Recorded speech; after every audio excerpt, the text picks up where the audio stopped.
This is South America's western edge. Peru, home to ancient empires and a modern geopolitical arms race. Nestled between the Andes and the Pacific, this once quiet country is the unlikely epicenter of a rivalry that spans oceans. Today, we're not just talking about cultural heritage or rainforests. We're talking about control, who dictates how goods flow between continents, and whose economic blueprint will dominate the 21st century. China's answer? Shank Port. Peru may be twice the size of Texas, but its geography is its calling card. To the east, the Andes block overland routes for 90% of South America's exports. To the west, a coastline perfectly positioned for a superpower's ambitions. For decades, Peru's ports were little more than small-scale operations. All that changed in 2019 when China's COSO Shipping, a state-owned titan, teamed up with Peru's Vulcan Group. Their mission? Build a trade hub so massive it would bypass the bottleneck that has choked global commerce for centuries, the Panama Canal. Now, 36 months later, Shank is more than just concrete and steel. It's a geopolitical pivot, shifting the balance of power in $500 billion of annual trade. But first, let's rewind. In the year 2000, China's trade with Latin America was niche. Beijing imported $85 billion in raw goods, mostly minerals like copper, and exported $3.9 billion in finished goods. By 2005, that gap had flipped.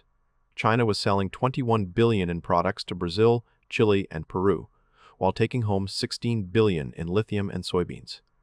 This was just the start. Fast forward to 2023, and the numbers explode. China's trade with Latin America hit $512 billion, a seven-fold increase in 2 decades. Lithium? South America now supplies 60% of China's needs. Copper, essential for EV batteries. Peru alone exports $35 billion annually. China's imports are now dominated by the region's raw materials. 45% of goods are minerals, 20% are agricultural products like meat and soy, and 15% are oil. Return the favor? For every ton of lithium sent to Shanghai, China sends back factories' worth of finished goods. $22 billion in industrial machinery, like industrial equipment, from assembly lines to mining trucks. $18 billion in consumer electronics, computers, laptops, TVs, and yes, even toys. Latin America now buys $3 billion annually in Chinese-sourced Christmas decorations. This isn't charity. It's math. For China, buying lithium dirt cheap means dominating the EV market. 85% of global EV batteries are now made in China. For Peru, every container leaving Shank Port generates port fees, taxes, and jobs. But there's a catch. To turn raw minerals into wealth, you need a way to ship them, and that's where the Panama Canal becomes a problem. Let's get technical. The Panama Canal isn't just a waterway. It's a choke point. The original canal, opened 1914, could handle ships with a maximum draft of just 41 feet. By 2016, after an $52 billion expansion, that limit rose to 50 feet, a threshold still too small for modern ultra-large container ships, which can draft 55-plus feet. Those ships? They're called post-Panamax vessels, and they're essential for cost-effective trade. A 20,000 TEU, 20-foot equivalent unit, ship carries 20x more goods than a Panamax vessel, but can't pass through Panama. Until Shank, their only options were divert south to the Strait of Magellan and face treacherous Antarctic storms, or offload cargo onto smaller ships in the US or Mexico first. Then there's capacity. The canal can process roughly 36 ships per day, down from 70 in 2019. Why? Partly climate. 2023's El Niño dropped Gatun Lake levels by 10 feet, forcing draft limits as low as 43 feet. At one point, 200 container ships were stuck in a 72-hour traffic jam. Total delays, $1.7 billion in lost shipments. Insurance costs? A single round-trip transit now costs shippers $200,000, 20% of their freight bill. For a nation reliant on speed and scale like China, this isn't tolerable, which is why Shank's 58-foot draft is so critical. When fully operational, it can process 1.5 million TEUs annually, equivalent to transporting 1.5 billion bananas. And with no physical limits, Those post-Panamax ships finally have a direct route. Let's get into Chank's specs. The port isn't just a dock, it's a system. The first phase cost $3 billion and took 4 years. 4 berths stretch 1,300 feet each, 1/3 longer than soccer fields. Depth, 58 feet, making it the deepest port on the western coast of South America. By comparison, Lima's central port maxes out at 45 feet. But the real innovation is underground.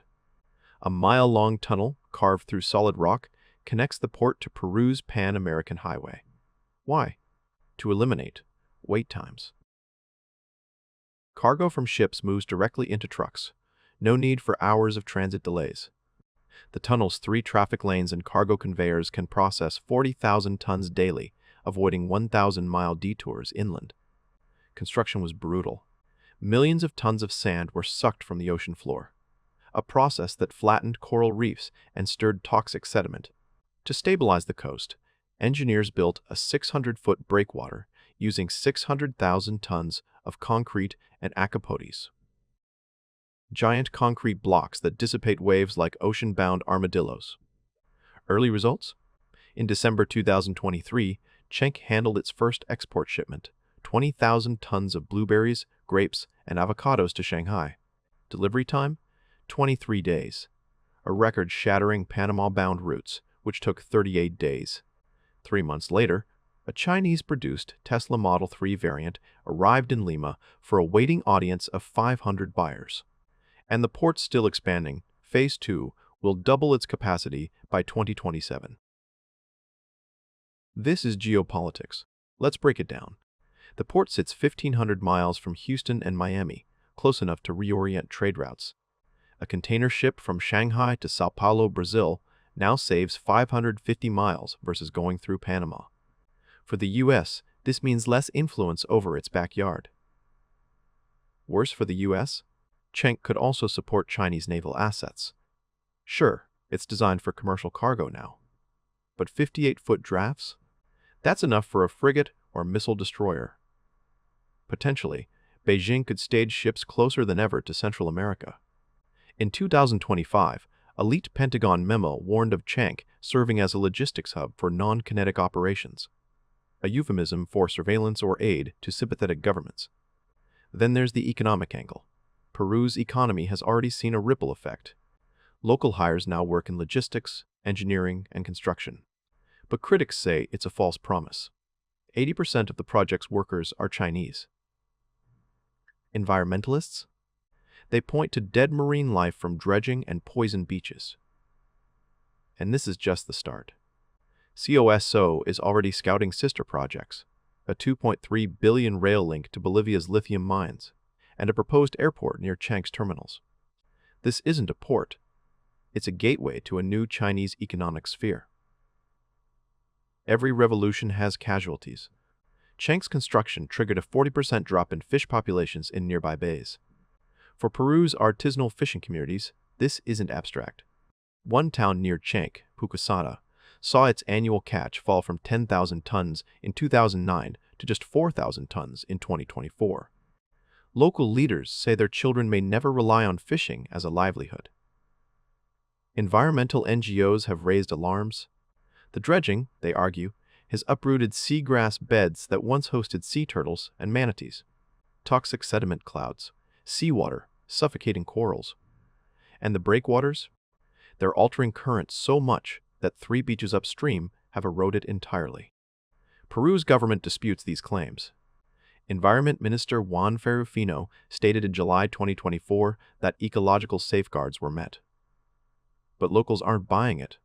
Protests are now routine, with activists blockading access roads to construction sites for days on end. The stakes? Chank's environmental damage could pale compared to what's ahead.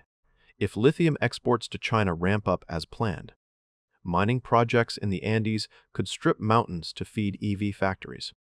Rivers will dry up. Glaciers, key to Andean agriculture, will vanish faster. Chank's impact will outlast headlines.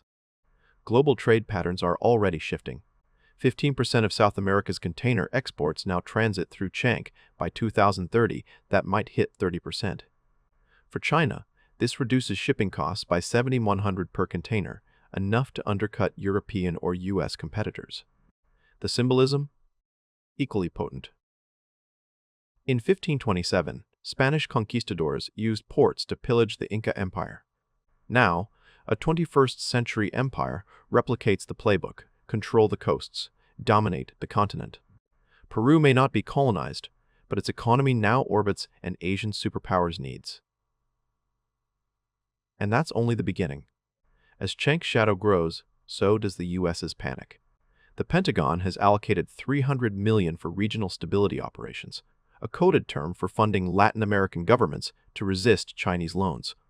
But to Peru's leaders, the choice is clear. Is short-term economic growth worth long-term dependency? The future is coming fast. With 1.5 million containers flowing through Chiang each year, this port won't just move goods. It'll redefine power.